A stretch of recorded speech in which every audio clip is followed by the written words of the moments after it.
How do you know if you're ruining your writing routine? Well, you are constantly on the verge of burnout, or you're constantly fighting against burnout that's already suffocating you. Maybe you think, well, writing just causes burnout. That's just the way it is. But that is not the way it is. It doesn't have to be. And I'm going to tell you 4 common things that writers do that are actually ruining their writing routine and leading to a constant, never-ending stream of burnout. So, the first thing that you might be doing that is ruining your writing routine is not scheduling breaks. If you plan to just write forever every day, no matter what, until you burn out, then you will burn out. And it won't only be for a few days. It'll be weeks, months, upwards of a year before you actually get yourself back into your creative groove again. Your body will start developing a Pavlovian fear response every time you sit down to write, and all it'll be able to think is, get away, escape! Writing is bad! You don't want that. You think it won't happen to you, but it will. So, in order to prevent that from happening to you, you need to schedule breaks. Daily, weekly, monthly breaks, whatever works for you. You might say, I'm going to write 4 days per week. Each day I will write for 30 minutes. And I'm going to take the last week off of every month away from writing.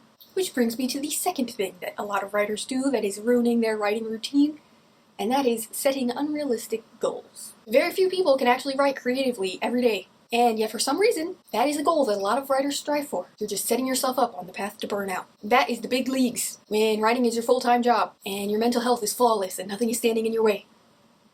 i.e., it is not realistic. So, before that magical time happens, you need to practice setting attainable goals. Then, every time you achieve your goal, you'll be proud of yourself, and it will motivate you to keep going. And then, before you know it, you might find yourself in the big leagues, and you might be able to set a goal that's like, I'm going to write every day for the next 2 weeks. You see what I did though? The next 2 weeks. I gave the write every day goal an end date. So you're not just doomed to write every day for the rest of your life, no matter the circumstances, until you burn out. I scheduled a break. The third thing you might be doing to ruin your writing routine and set yourself up on a path for burnout is trying to make up words the next day to catch up. For example, if you set a goal to write 1,000 words per day, which is very common but also not very attainable for lots of writers, but then you get sick or go on vacation or get really busy at work and you miss 3 days, that does not mean that the next time you sit down to write, you have to write 4,000 words in one day to make up for it. That is a one-way track to burnout. Plus, you will always feel like you're behind and you need to play catch-up, and writing will never be fun again because all you're doing is stressing. The world is not made up of one NaNoWriMo after another. You've got to let yourself write at your own pace. Set attainable goals, schedule breaks, and take each day as its own day. When it comes to writing goals, the days don't pile up.